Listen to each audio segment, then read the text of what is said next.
And we are, dude, that came right in. Hold on. Let me change something here. Can you hear me? Oh, Can you hear yeah, me? yeah, I Okay, I'm gonna can. hang up the phone. Yeah, let's go. Let's do that. All right. Okay, Dan. mine says I have an issue. Yeah, it says Dan Hammond has Riverside open in other tabs. So you might want to close. Really? Yeah, I can see it on this side. What a little bitch to be snitching me off like that. Really? Well, We're okay. live, by the way. Well, I'm very happy about that. Okay, let me ask you this question. Tell me, Riverside, what else am I doing? Why don't you just let me know, along with the whole wide world, what else am I doing on the side here on my computer? Well, welcome to the show. Coming in hot. Our own Man, illustrious Dan Hammond coming that, in, that is hot. amazing. That is Cut. amazing. So, yeah, I actually have. I thought I could record via both studios at the same time, and I guess it's telling me I can't do that.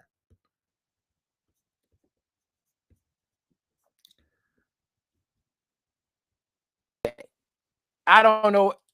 Dude, it did it again. Can you hear What did me? it do? It Okay. flipped us again. Like this happens every time we go on. Last time, as soon as I come on, it goes, we're having a problem. Okay. I think I understand. It doesn't like me. It keeps making me go left. This thing is designed to go left because this every episode we've done up till now, it says you've experienced a problem. I don't like you on the right. I don't care if your name's Nigel Wright. You going on the left because I said so. How you like that? How that? That's right. Okay, well, Actually, we're coming lesson to the group, to everybody. Technology doesn't always work, or maybe it works just the way they want it to work. So don't kid yourself. If you signed up to a platform, they call in the shots, at yeah, least most of it. Because that's a again, fact. this it's pretty crazy that that's how it goes. But anyway, it likes me on the left. That's it. And it makes sense. Dan Hammond, right hand. That's it. So you coming in on the right. It's cool. It is We'll be on crazy. the right side of it. It's crazy. It opens us in the studio the other way, and then once we get going or something, or you change. Well, no, it makes me refresh. I didn't have a choice.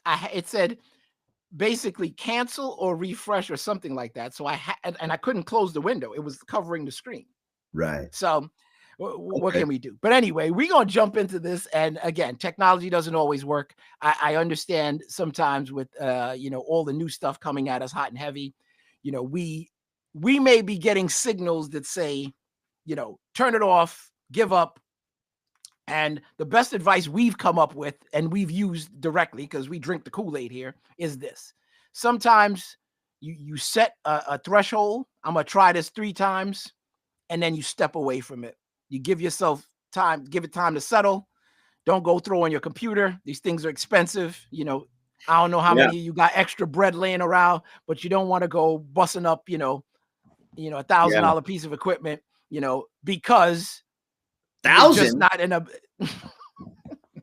man.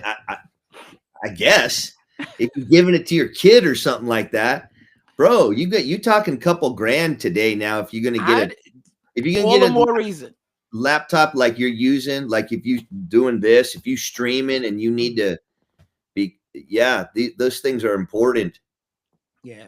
So call that the pre-show, but welcome to Culture 55. We a couple of 55 guys just, trying to do better. That's right. Happy Friday. That's what this. Happy Friday. Yeah. Happy Friday. It's Friday. I'm just here trying to do better. I'm super busy today on my Friday. I feel like these last few days, this week's been like really hectic for me, man. I feel like I'm putting in double days. Well, you are. So tell us a little bit about that, because I think this is there's some important lessons in what you've been experiencing, and we haven't even really talked about the more specifics, but no, give them a little taste. So for the last 2 weeks here where I live, in Aptos, and then where my daughter lives, which is about a 20-30 minute drive down in Felton.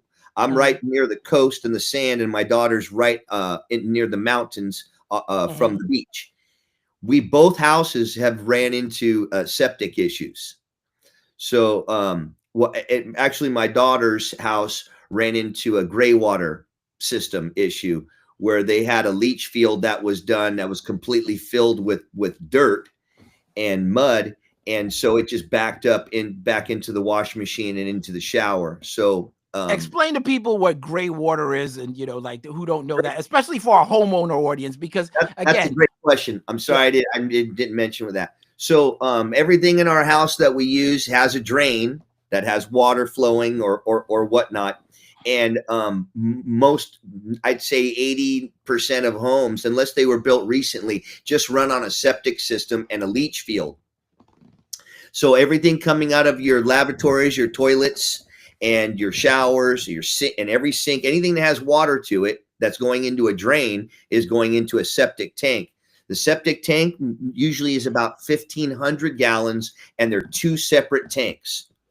So all of your liquids and fluids come out of the house and drop into a first tank that holds any solids. That's for our listening audience, and I hope you can understand what solids are. So it's anything that's solid, that's not liquid. Go ahead. But let me ask you a question. So for 1,500 gallons, right? Just to kind of, how much usage can realistically, let's say a family of 4, husband, wife, 2 kids, how much usage do you think 1,500 gallons gives you without and with, like gray water separately? 1,500 gallon tank that's operating correctly will give you, I would say, will give you usage for up to maybe 8, maybe even 10 people. If the system is operating correctly. So what I was trying to say is for how long? I mean, at least 10 years. Without cleaning out nothing? I would venture to guess 10 people like that. You have today, there's filters that go in it before it goes to a leach field. So real quick, in 30 seconds, anything coming out of a drain is going into a giant 1,500 gallon tank that has a wall in the middle of it. So it's actually 2 tanks, 750. Everything goes into the front tank, solids and liquids. All of the solids go to the bottom. Okay. As the liquid rises, it overflows into the second tank. All of the solids stay in the front tank, and all you have flowing over into the second part of the tank is only liquid. Okay. And that would be yellow and clear. Okay. Gotcha. So once it fills up the second tank, and now you've got 1,500 gallons in this tank, it's full. As you keep using it, there's an outlet out of the big tank that goes to a leach field. And the leach field is outside the tank. All the liquid goes into a leach field nice and slow. Every flush, every laundry, every shower, and dissipates into a leach field, which is the ground. And they usually dig trenches and fill it with rocks so that it can permeate. It's just like anything. If you poured water on the dirt, even if it held water for a minute, you come back tomorrow, it's gone. It's just damp. Right. So that's what happened. Leaching slowly leaches. Now, if you getting a clog has to do with too much toilet paper, other things being flushed down, feminine hygienic things being flushed down your toilet. So these are things that try not to do that. If anyone's listening about this, those are things that will clog your tank because they don't break down. And this is only for septic people who have septics, because like us, we are not on city sewer. So everybody who lives in a city, it doesn't have a septic tank. You're on a city sewer line, and those things are 6 feet down in the earth before you even touch them. That way, anyone who does work around their house and has a tractor come, they won't hit the city sewer systems. They put them very deep, 6 feet plus down. So you can do gas lines and all the other stuff that all the contractors do and not hit the city sewer. So, and the city sewer, I really don't know where that goes to anymore, to be honest with you. I know it goes away wherever away is. yeah, I think it just goes, goes away. So, but if you're on city line, no one has a problem usually. And if you do have a problem, it's right in your house. So it's plunging the toilet or snaking the line, and right out of your house. And then when you get to sewer line again. But for those of us who have septic systems, you're operating on your own tank that's holding all of this stuff. Now, here's the thing with the gray water. So you have to be responsible. So anyone on septic system, my recommendation is once a year, have someone come out and pull the lid off and at least look at it. And they'll be able to look right at it and go, this is functioning nice. Put the lid back down, off they go. I would recommend also, if they do that, have them pump it just to clean it out, start over again. Good to do every year or two or three. You don't just, it's a tank. Don't just put it in and forget it. You got to have to do something to it. And if you don't for 10 years, it'll clog up. Your leach field will get clogged and you'll have problems. You'll have backup. What we have is a gray water system now that's been designated for people that are in homes that do a lot of laundry, and most people do. When you have a washing machine in your house, you do it at whim. I'm throwing loads in as I need them because I have it right here. All my bedding, my blankets, we doing the pillowcase. You just doing laundry because you can, as opposed to those that need to take out the laundry. So that clogs up a septic system because of massive laundry use. And that will ruin a septic tank too. Your leach field has a life on it. Why? Because it fills up much faster? No, because the leach field, so the tank fills up right away. In 1,500 gallons, it's big. But let's say in 4 people, in a month, you'll flush it to enough times, maybe 2 months, you'll fill those double tanks up again. And that's just the working system is the leach field. So the 2 tanks fill up, one holds the solid, one holds the liquid, and then every time you use your house, a drain, it just overflows out of the liquid tank into your yard, the earth, the leach field that's built. Right. With washing machines being used so much, they have all the lint and all the threads and all the dirt and mud things, and a washing machine is a lot of water. You to wash it, then it empties it, then it rinses it, and a lot of people put it on double rinse. So you're filling the wash. It's a lot of water, a lot more than a shower. Than you would be taking a shower, and it has all this material in it from the washing machine, from the threads and the dirt and sand from the beach and all that stuff. And eventually, after years, these things will slowly trickle into the leach field that was dirt, and it'll either turn to clay or it'll solidify. And so it won't drain anymore because these lint particles and sand and whatever you've been washing for all these years mixed in also with, so your kitchen sink with food. Every day you do dishes, lots of food people put down in their, that goes in the septic system. Guess where it sits? In the solid side. And people will do this and not thinking. They flush in food down the drain every day. Just a little bit. But to your point, living by the beach, I mean, I guess it would, now you're saying this, I mean, it would make sense to make sure to shake out all that sand before you dump your towels in. If you have a septic system, you want to be conscious of it, because here's the thing people don't realize when they buy homes and it's on a septic system, even if they say, yeah, you're not on a sewer line. So every time you turn the water on in your house, it's going into the tank. It doesn't go bye-bye into the world. So your tank only holds so much. And like I said, after it fills up, you're relying on the leach field. That's slow. Every time you use the drain, that little tiny bit, the shower, the one wash, it trickles out into the leach field. And the leach fields harden up after time. Then that's the 10 years. If you don't take care of your septic system and pay attention to it, then your leach field will harden. And then you have to dig everything up and do a new leach field. And that's what I'm doing at my daughter's.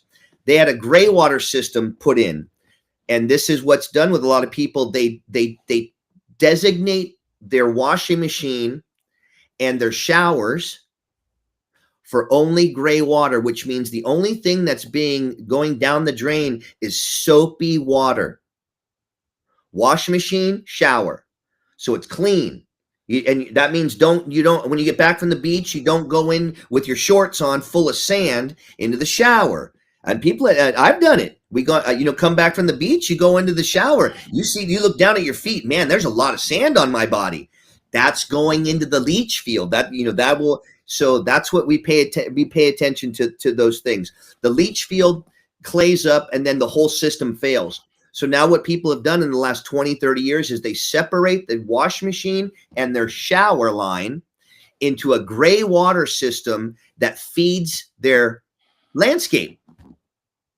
And so because only soapy water is going in, no solid. Right.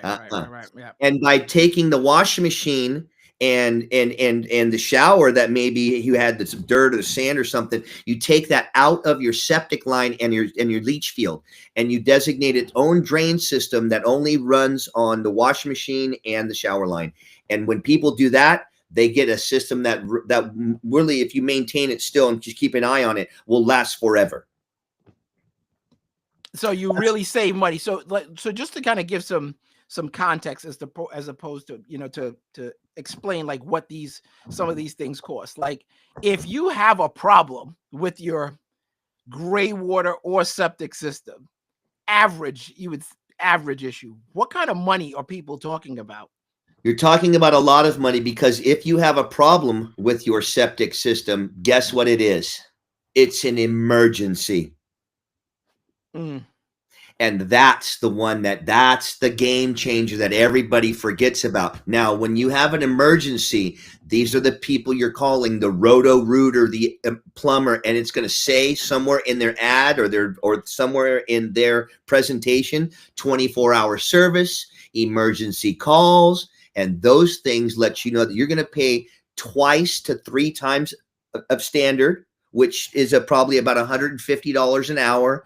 And something like that, your septic system, there's no, let me come fix this, it'll be $1,000. It's, we don't know where the problem is. We have to troubleshoot, find the clog, find if it's the leach field, find if it's the tanks, send a camera down some tubes, maybe pull a toilet and even send the camera down in the drain in the floor. And so until we locate what the problem is, which would be a few hours. So, and let's look at $300 to $400, and you'll spend $1,000 just to troubleshoot and find out. And then they'll let we need a whole new system, or we can fix it here. The tank just needs to be pumped. You had a lot of toilet paper coming from the pipes, and it's stuffed where it went into the tank. So it just clogged. We pulled the toilet paper out. Now we just pump the tanks. So there's all these fixes for a septic system, but no matter how you do it, it's a bad situation because it's an emergency. So you're probably going to get dinged for $1,000 right off the bat, hoping that it's an easy fix, like pull some toilet paper. Now, and that's to the septic. This is beyond your plugged toilet. And this is beyond your clogged sink drain, because they come in and snake those, and then they find the little clog and it pushes it into the septic tank or the sewer line, whatever the case may be. So that's a different thing. When you have backflow coming up out of the toilet and it keeps and coming into the shower or something like that, that's an emergency. So, and you're going to spend thousands of dollars. And I would say here in my area, we're unincorporated, so we have a lot of septic tanks. People that don't take care of it, and it's been 20 years, they have to have tractors come out. It's a 2-week job, and you're looking at today, for where I'm at, $100,000 for a new septic system. And I'll tell you why. This is the killer. This is a killer. This is where I'm at, because of code. Laws have changed. This is 2025. And for 100 years or more since septic systems were around, these leach fields, where do they go? Where are they leaching to? Who dug them? No one pulled permits, and no one saw what was dug and where. Did they dig real close to the neighbor's property? In the mountains, You're only allowed to have 30% grade. So it's about like this. If you're on a hill that's steeper than 30%, you can't have a septic system. It needs to be an upflow pump. Means everything goes in a tank and then a pump turns on, pumps everything up the hill so it can have gravity, because that's too steep of a hill for a septic tank. You can't have a leach field on a mountain. So long story short is people forget these things. A septic system fails, their leach field failed. And today it all gets dug out and you can't just put it back in. You got to call a specialty contractor that's a septic contractor. He's not a plumber. He has to have a permit that gets pulled. This all gets documented with your local county. And today, where I'm at in California, may not be in Florida, where I'm at, we have laws in place that no septic system goes in anymore as of 2021 without it being monitored consistently. So here's the new system. Everything comes out. Maybe the tank can stay, but all new plumbing and a whole new leach field goes in. And these monitors that are hooked up to the internet are set next to them. So if there's a clog, if there's a leak, if a big root comes in and blows the tank out, or if anything happens, if the leach field fails and starts clogging up, a trigger goes off on the monitor. It sends it to a third party independent company that monitors this for you. The equipment is thousands of dollars. The monitoring is about $1,000 a year to keep. And to put all of this new stuff in is, it used to be $25,000 to have a whole new septic dug and everything put in. Today it's between 80 and 100,000 where I'm at. And this is what is killing right now. I'm glad we're having this septic line where I'm at specifically is killing real estate deals, killing them. Because it's costing 80 to 100,000 to every new sale. They come in, and this is the one thing that's stopping the sale. The septic system is 20, 30, 40, and 50 years old, and it's failing. So we have a close to $100,000 item that's up in the bar in the sale. We have a failed system. No new owner is going to purchase this property with a failed system that costs $80 to $100,000 without some kind of contingency. Right. So it's either going to come down off the price. It'll come. So lower your price 80 grand and I'll buy your house. So this is everywhere right now. We're only where septic systems are.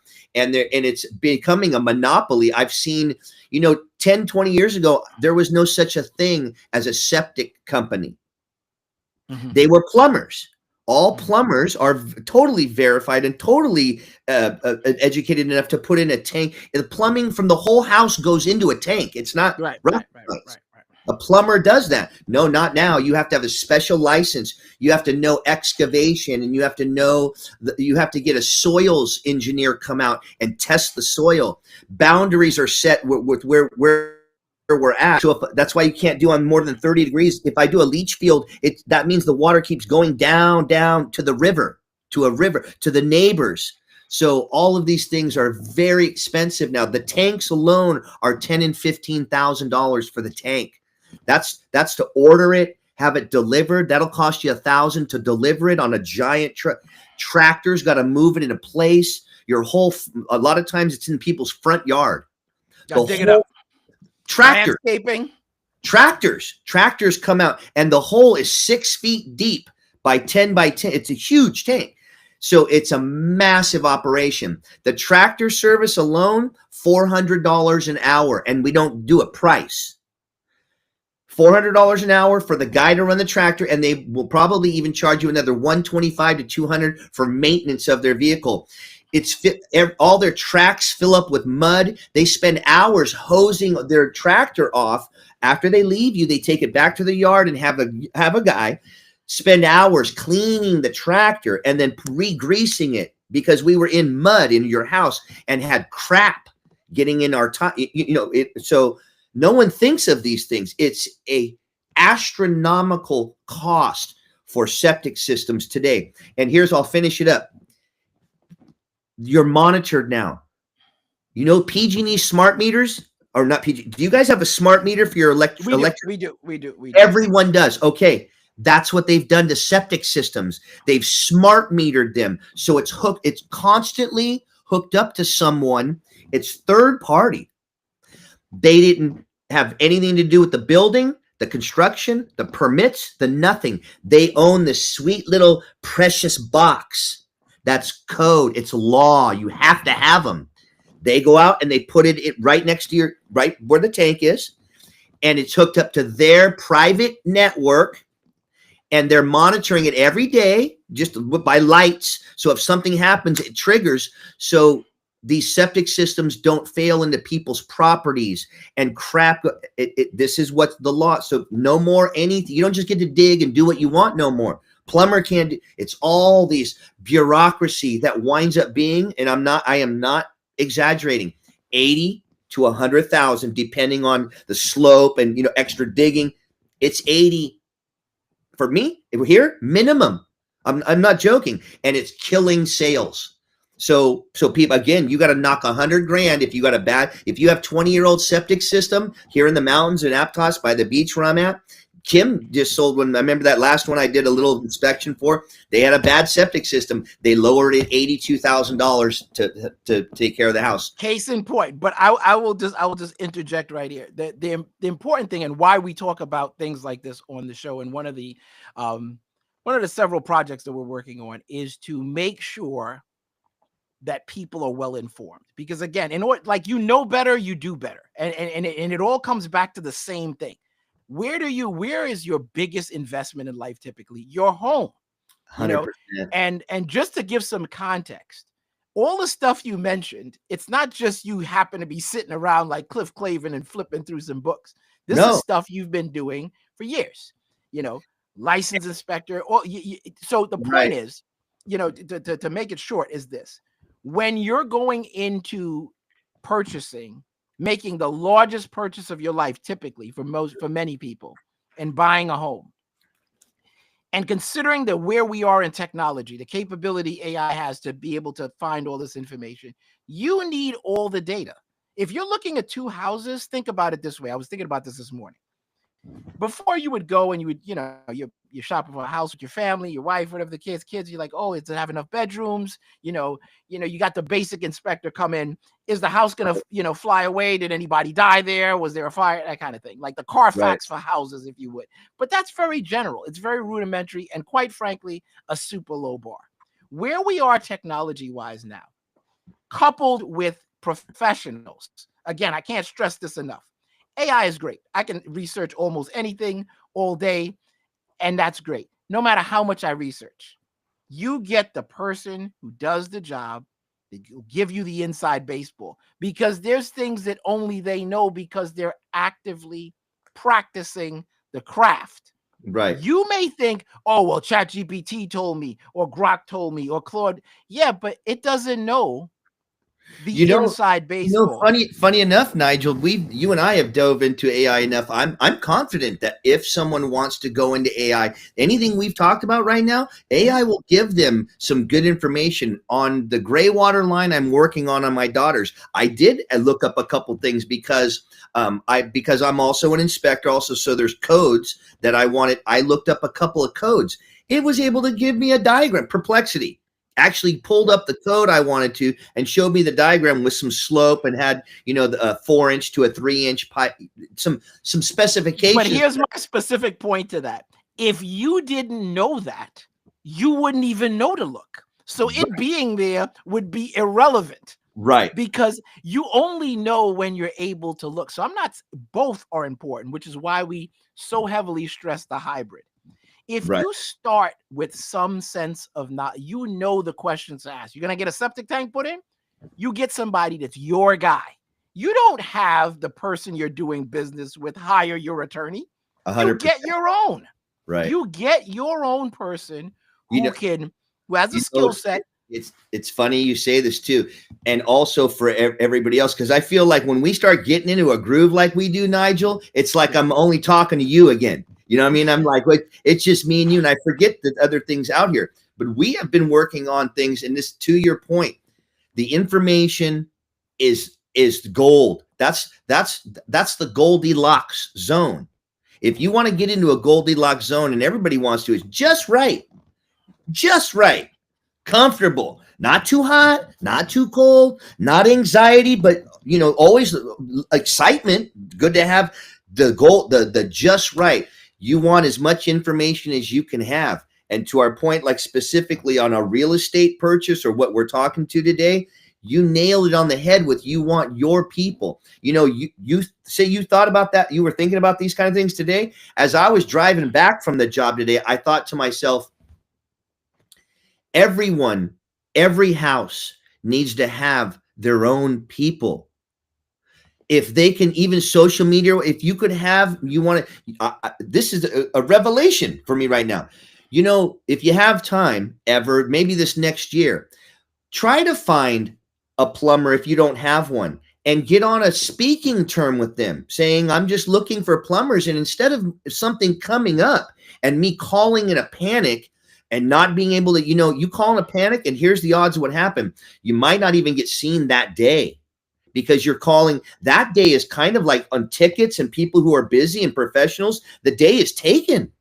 They're scheduling from last night is running into tomorrow, and I need a plumber right now. And they're going to say, my day is full. I can get you first thing in the morning. And this is going to be SOP. This is going to be standard procedure that you're going to run into. So that means you might have to leave the house overnight if you can't use the toilet or the.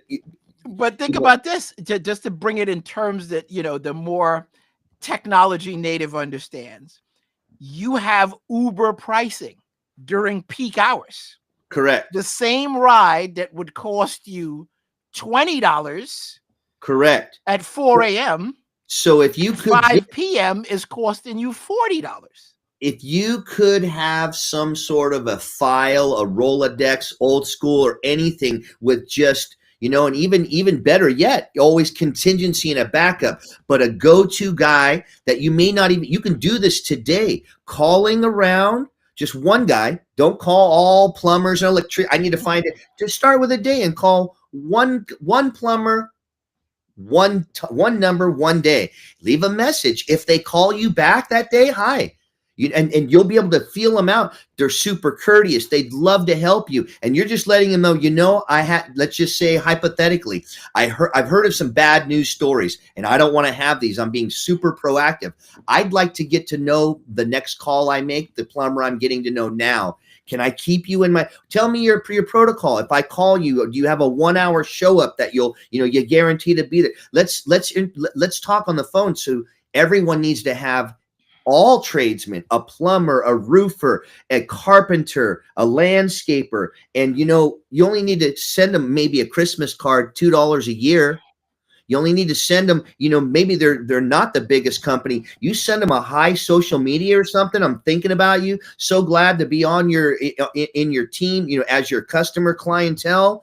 We had a great talk. Those are things. So they haven't called you yet, but when they do, you know what else? Because you reached out to find them, they're most likely going to treat you with the pricing like that. Not you got to pay for what you got to pay for the service, of course. So don't, I'm not saying you're going to get these great deals, but maybe you don't know. You've already built a relationship with someone and you did it for free, and then if once you work through maybe 5 people, you got a roofer and a plumber, start over again. This would be my highly, because you never know what happens with one guy. Things have a secondary, a tertiary, if you need to. It's going to happen. He succession planning. He could have a car accident and get his leg chopped off. He never is going to work again. God forbid. But think about this. You mentioned this one. You have older owners of companies that pass on, and then the whole company goes belly up because there's no succession planning. Correct. But I want to jump in here really quick and say this, and I'm gonna talk straight to some of the professionals out there because the opportunity is there. Whether you're a homeowner, realtor, or service professional, all of you need to be working together. And this is one of the things that we've been, looking to help bridge the gap. And again, if anybody's getting ready to buy a house, owns a house, realizes from hearing this that they're not in the best position, reach out, hit up Dan Hammond or at Nigel Wright, say, look, I'm looking for people, whatever the case may be. We'll be 100%. happy to just go through that process because you'll be helping us, you'll be helping yourself, and you'll be helping other people that are looking just to show that it's even possible. So here's the thing. Technology is moving at a rapid pace, and people are going to be able to use it. So if you think that you've had customers for years and they're just going to stay there and they're never going to look with all this AI, some of them are. And some people are going to take advantage of that, and they're going to reach out to your customer, and they're going to use all sorts of granular data Right. to hone into those good customers, and they're going to service them. If you're a realtor, you're getting 2%, 3%, whatever you're getting for selling the house. Why aren't you? And I've had you realtors laugh at me. Oh, my clients don't need that. And mock me because I've been saying this for years. So finally, gonna do it. Right. If someone's coming to purchase a home, what do you need when you buy a home? You've owned a home, I've owned a home. You move to a place, you want to know where's the good Chinese? Where's the good Italian? Where's the good sushi? Where's the good things that you need? The daycare, the doctors, all these other things. All these things are service businesses. All these things are opportunities to be cooperative, collaborative, do business together, and everybody can win. 100%. But if we're all selfish and you're not helping the community and you live there, and it's crazy. It's not only that, as far just in the real estate one, and I'm sure this extrapolates out to other areas too. But in that, you mentioned biggest purchase of your life, especially first timers. Mm-hmm. I mean, you are in literally this conundrum, this cacophony of living momentous and in motion, and signing a deed of title. You've never done these things, so I can see how, especially first-time buyers, can just get swept up in mostly the cost. We're just trying to figure out, can I afford the damn thing? Right. Period. And not ever realizing that there's so much demographically, just like you're saying, outside. You did an AI audit on some geographic locations for thing with real estate. I listened to the notebook today, and the one great thing I took from me is there's a sweet spot for population that they said was if between 1,500 and 3,500 people per square mile. That's the sweet spot, because under 1,500, and you might not reach enough customers to sustain sustainability of a business, and then over 3,500 per square mile is kind of like an oversaturation. To where to where it's oversaturated, to where you're not going to get this. You're not in the sweet spot anymore of your locale and what you provide as a service or a product or whatever that it is. So 1,500 to 3,500 was that sweet. They called it a Goldilocks zone, and I was just sitting there listening, going, "Wow, very informative." Those are things that, like you're saying, in real estate or potential buyers, that's a great metric to even just basically on this start from before even going look somewhere. If you're hearing and seeing that the sweetest spot for robust merchant real and business and B2B and B2C and all that stuff, movie theaters, like you're saying, hospitals, grocery stores, and all that stuff, it seems like that would be your first metric to look into before buying. It's the biggest purchase. This is the thing that kills me. Like, I don't even know, and I'm glad we're looking at it now. Like as we work out. I mean, before a house. What is where I am? Like, right. Do I have sufficient grocery store coverage? Do I have sufficient hospitals? Emergent med, parks.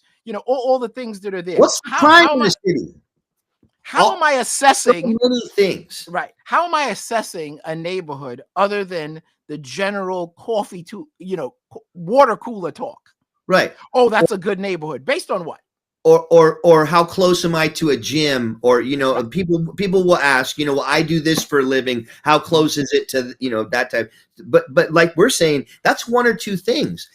We don't, as humans, do what Nigel and I are doing together now. Is we're just naturally, everybody, if we're going to think about something, our opportunities and our choices really base off of one or two things, because humans move so fast. Unless you do research, spend time, which is money, it's people would rather be doing other things than spending 2 hours on a research plan to find out, my location. What are the best metrics for it? Give me an audit of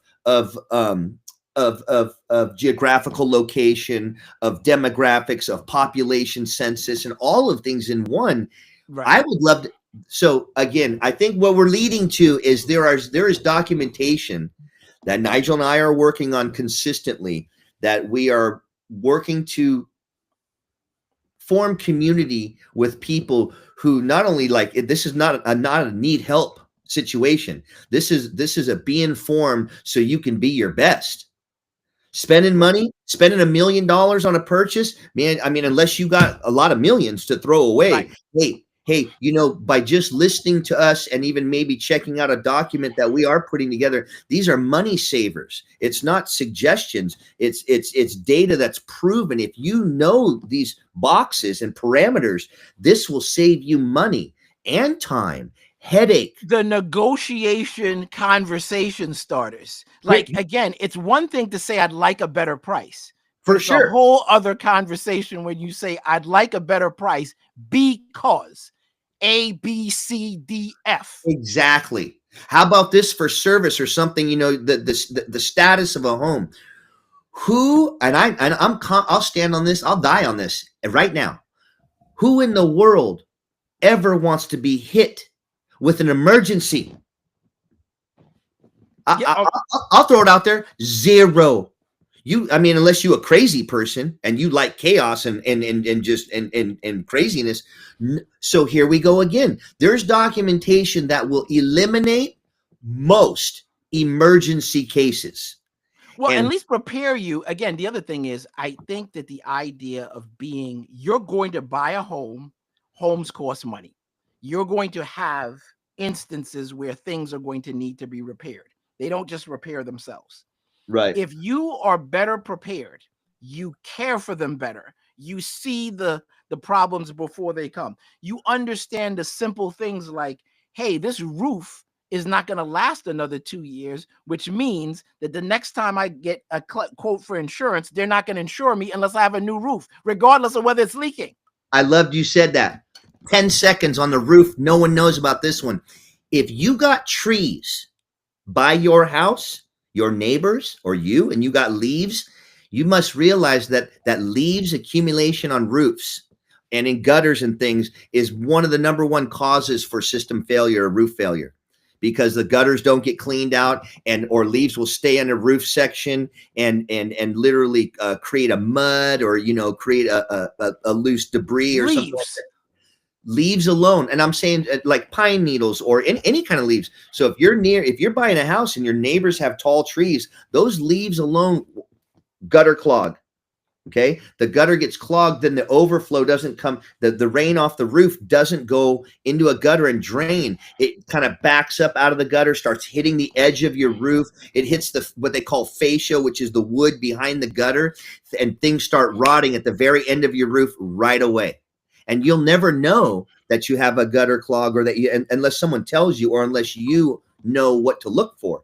So I'm saying you don't even realize you buy a house. It's great. They landscaped it all, but you got 2 and 3 neighbors that have giant trees, around you. You're going to get a lot of that debris from their trees too on a house that you never thought would, have a system problem like that.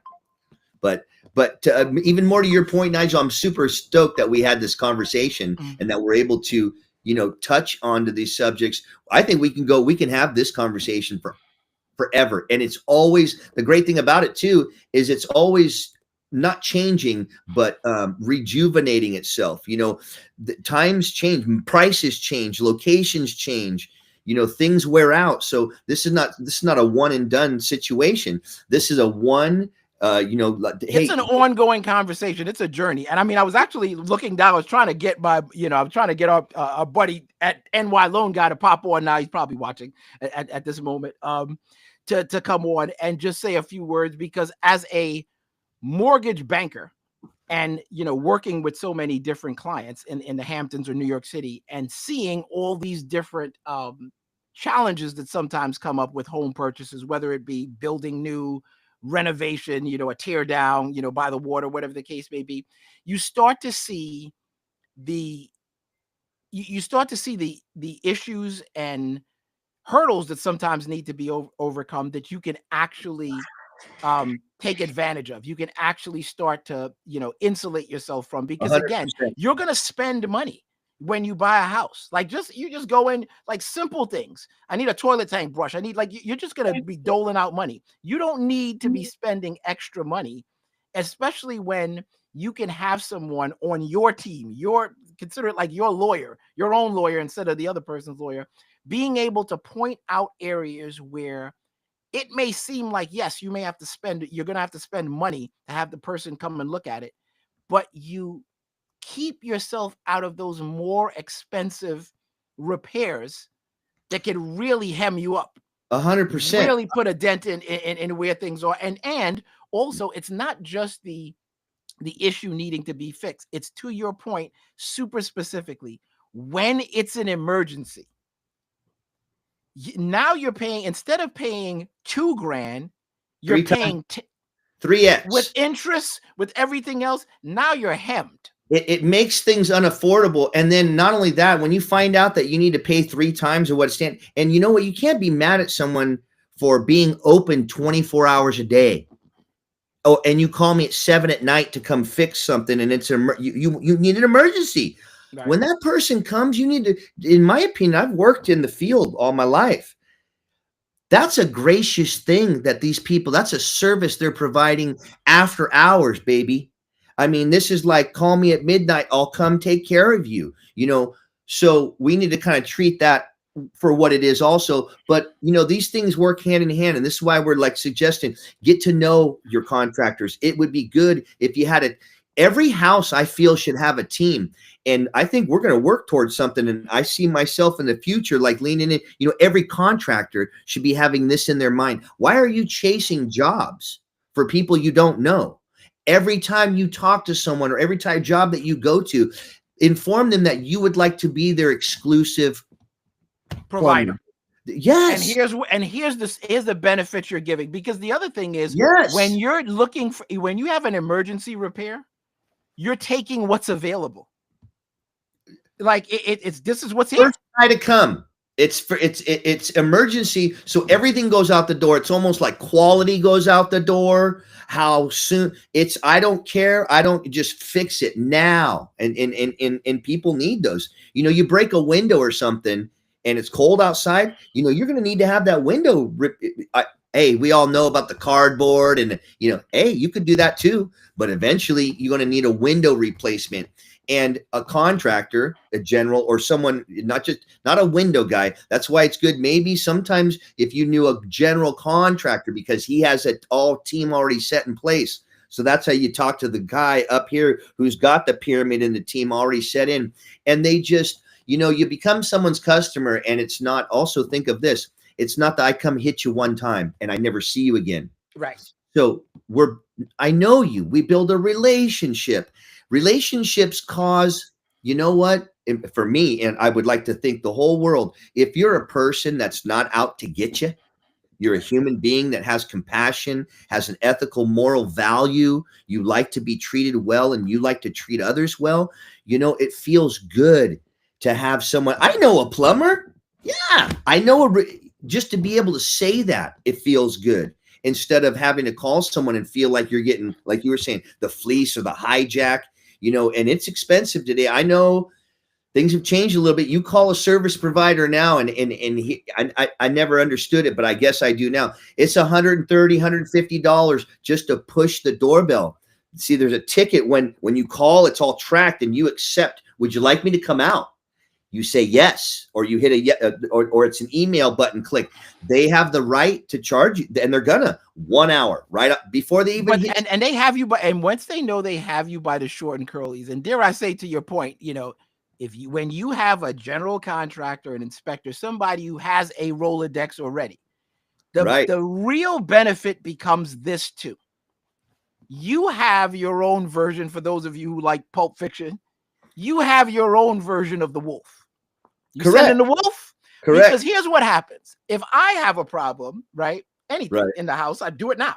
Right. Hey, Danny, I have this problem. it's not necessarily that you're going to say, oh, I have somebody I'm going to send right over from California. It's not that. It's like, Right. oh, don't worry about that. Do this. Call them tomorrow. Right. Here's the Band-Aid for overnight. Yeah. Right. Because when you're the guy, when you're the man of the house, right. Go shut the water off in the front. Let me tell you, show me. Let's do it. Yeah, I'm here. We do a video. My brother through that. We did. Walk me around. There it is. Let's just turn that off and you good. You can go to sleep. Yeah. So here's where it gets super valuable for all the guys who want to be macho and they're taking on the roles of taking care of everything in the house. When you got kids and a wife and you got an emergency that you're not super familiar with, and the family's panicking and they're looking for you to fix it. They don't care. Fix it now. I'm worried and you don't know what to do. That's when you need that's when you need the wolf. That's chaos, man. That's what you call an emergency. And inside of all that, we all know this. Now we can't make good decision in emergencies. We just, whatever, like the checkbook opens, it's like, yes to everything. Anybody who can help me answers yes. Please help me. Yes, so I'm cashing out my 401k. Just stop. Make it stop. You really vulnerable. And even to that point, because I see this thing. When you find one, always good to know two. Now, I would not recommend it because you have the two to always do a check, because you need the loyalty. But in case something was to happen, a situation to someone that you knew and they were not there, they all of a sudden somehow didn't answer the call or did not, you're still stuck in an emergency situation. And that it would be even more panic because I thought I had it covered. I had a guy who I for sure could call anytime and it was just cool. Well, something happened with that. So that's why, again, you always nice to have two if you can. But one, to our point, we always look at it this way. And I know you do. Like you may have three guys for a particular thing. There's my top guy. There's my other guy. But again, when you have the right person, they will tell you if I'm ever not available, then you call this guy. They will give you the right information. That's right. And that's, for us, we all know, everybody, that peace of mind, that semblance of comfort, that's money in the bank right there. Again, I can sleep tonight. Oh, Nigel's on it. Everything he's ever done for me come through. I can, I'm comfortable. It's going to cost you. Of course it's going to cost, but I'm still comfortable in whatever that it is. There's trust there. Now, I really don't need to worry about it. We don't have to go over and itemize everything that he did anymore. The trust has been built. I have an issue. I call this person. They take care of me. No problem. I pay them. It's a and we know it when you get a recommendation. I remember I had an insurance problem and I called my buddy Rich, I'm like, dude, I got this insurance issue because they just started charging flood insurance in Florida. Like, even though you're not in a flood zone. And now after this last thing, forget it. They're killing you. Dude, 1 year you're paying $800. The next year was $3,000. And they were canceling people. We got the same thing. We got California. I'm in a coastal community. We got, I'm by the beach. So we've actually had tsunami here, after in that 21. We had, from Japan came all the way over. So that, we're throwing water everywhere. Yeah, there's a problem with things like that. So, but when you get your guy, so I called Rich and he's like, nah, I got the guy for you. He's like, give him, you just call him up. Give him my number, and I picked up the phone. And again, the other thing is, this is where we don't want to conflate this so-called social media influence with actual influence of a human. Because when Rich gave me a guy, I didn't have to think. I picked up the phone, and it wasn't like, who the heck are you? It was like, oh, Rich sent you? I got you. Right. It was that's what you want. I think and we all know that's what community is. That's really what it is. And it's not like I got to trust this guy. Trust is earned, man. Trust goes both ways. Just because someone needs a job or someone has money, these things don't happen. They don't gel together until the connection's made. So, Right, right, because we're humans, we create a lot of dynamic that just can be so problematic from any direction. And again, wrapping it all up, information's the gold. We talk about it, we feel better. You have an issue or a problem, whatever it might be, anything that we're dealing with, real right. estate, construction, AI. We're diving into all kinds of subjects. We got the library project, a U.S. governance project, U.S. elected officials project. You have a venues list that's going on now, so it's just getting more rich and robust. And And it's all around community. The thing is, when you think about it, it's around your community. It's where you live, the people who you're communing with, and those trusted relationships that are going to sustain the entire time where you're living. right, Because when you recommend somebody, when you have a good plumber and you're able to refer them, it's good for your community, it's good for the person you're referring it to, it's good for the business that you're right, helping. You know, right. each one teach one. We help each other, and this way we keep that perpetual cycle of just quality businesses, because you don't have to be in the same business. The customer service, the standard, the what you're getting, if there's a community gold standard, it's like, yeah, this guy always comes in, he's always with a smile, always respectful, he got Right, shoe booties on. Oh, that's what right, I want. right. You start creating, dare I say, the culture. You do. That's what it is. It moves beyond. It moves beyond the one and done. That's the best thing I keep thinking in my mind, because anybody, any service, anywhere, if it's just a one and done, I call for this or I call for that, and the guy comes in and you're never going to see him again. We don't even really make the connection at all. There is no Right. connection. It's most of the time, if it's something in my world like a service, and it's like that, and I've been to those too. They call you, they really don't want to talk. They show you what's wrong, and they almost very cordial. Hi, thank you. Yep, it's over here. Da da da. Okay, and they walk and they're gone. They don't have. In other words, okay, what I read from that is, okay, thank you very much. We met. Do your job. Get out. Hurry. They don't want no small talk. They just want to have and that's how some people are too. But remembering, if that's a one and done, we never made a connection.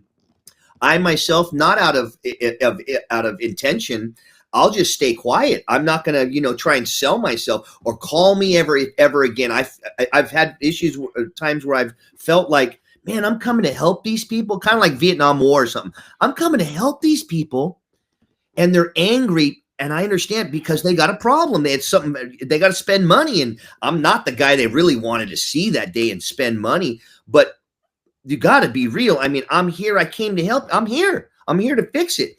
So we got to treat that guy a certain, thank you for coming. But think of the opportunity in this, right? Like, you come out to fix a clogged sink, right? And you're a Right. plumber, but you do a bunch of stuff. You're like, would you like me to give you just an audit? I'm not trying to sell you anything. I just want to understand your property if I come back out. It's way more beneficial to have people that you usually deal with, because they know your house already. They know what's there. They start to understand. Oh, you call them, they could probably tell you things because they know, instead of the person who's now you got to explain Yeah. the whole world again. 100%. And you feel like you're starting over from the beginning. Not the best place to be. Not when it's something, Right. some place that you're planning to be. And this doesn't matter whether you own an apartment building, rental, your own personal home. You want the people who know not just their craft, but also know your specifics, because there is no one size fits all. No, there are some things as far as construction. There are track homes, and I'm just thinking there are condominiums, there are so everything's kind of linked in and kind of the same. And that's a money bag for any contractor to go into units like that, because they're so the same. If they get until people start DIYing, then true. That's a fact. I think ultimately it boils down to the information. And then the person, of course, because we're building culture, we're building community. This is a living organism that we're creating. It's a living, breathing thing that is only activated by other living and breathing things. So and I'm not trying to make it sound deep. This is where you and I help each other already. It's extrapolating out to Rich, to Lewis. Gave my aunt a couple things. I'm over at the job I'm working on meeting Masha, the next client that I have. She's a 70-year-old woman. I'm thinking of how I'm starting to kind of integrate some culture 55 into the other job aspects that I'm out doing. So I feel like we're going to actually slowly start getting people who are like-minded, just to, from an outside source. And the project that we're putting together is nothing but helpful. Cool. That's where it starts. I mean, the thing is, we're using it for ourselves. So we're like I said, we're totally drinking the Kool-Aid.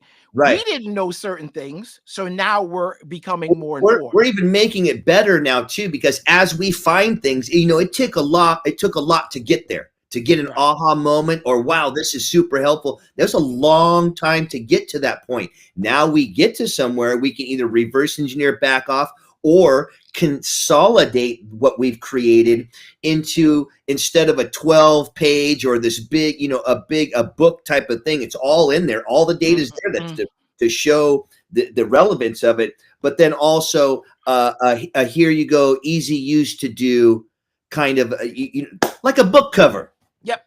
So don't have to read the whole book, good. You flip to the back and you say, oh, that's what this is. Good book cover. You're going to go, oh, interesting. You open that up. You got the one book tab in the front, the one in the back, and you're like, ooh, this is something in my wheelhouse. I could use this. I could understand this. This might be helpful.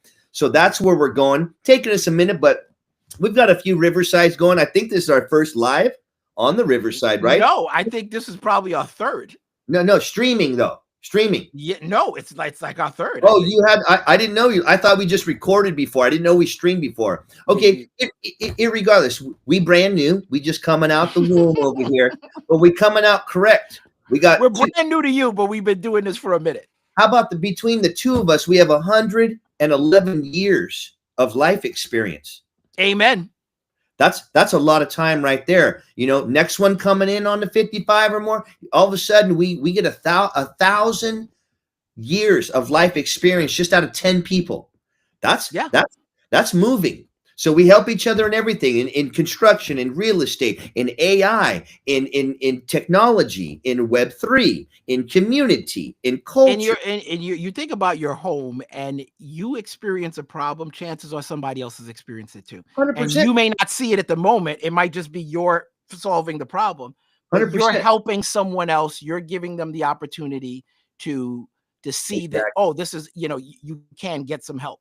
And you don't dig the well before you're thirsty, folks. Like it's so important that you have some idea of where to go, some kind of plan, that at least you're not always, it can't always be deer in the headlights. That's an awful place to be.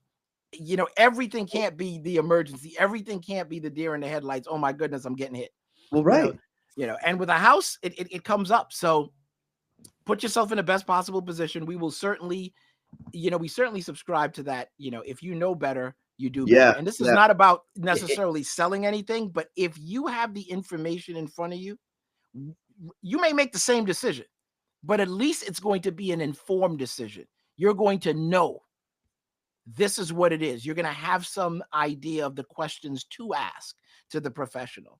You're going to have something to compare that is immeasurable, that's going to say, okay, well, this roof is this good for this reason. This roof is this good. That all things being equal, I like the house with the better roof because I don't want that kind of problem, that sort of thing. And that goes for, like I said, realtors, homeowners, home investors. It doesn't matter. You're just trying to do better. And to keep you away from people just showing up at your door. And I can't say this enough. You salespeople, I get it. You got to make a buck. But running up on people at their home, their castle, and it just being straight commerce, savagery, I don't know that's it. And keep in mind, folks are getting more savvy. We're going to be responsible for some of that. So when they start asking you questions that you either can't answer and don't have the courage to say, I don't know, and you make something up, you are going to be actively damaging your reputation. I said it here first. It can't not happen. You tell someone something that is not true, and they're able to fact check it. That's it. Trust is gone. All right, well, check it out, brother. I got to get back to where I'm at. If you can, this was perfect. If we could wrap this up, that'd be awesome. And I wish if I didn't have work to go to right now, we could just stay and hang out all day. Maybe next Friday we can spend a little more time together. Well, I'm going to try to get Rich on next Friday. We're going to talk a little bit more about it from the finance angle and see if we can't really push this a little bit more. I'm glad we did get to talk, but close them out with the slogan. It's Culture 55. If you fit the culture fits you. Amen. Amen. Have a great weekend, people. Thank you for taking the time to join us, and we look forward to talking to you next time. God bless you. Dan Hammond, Nigel Wright, Culture 55. Peace. Enjoy.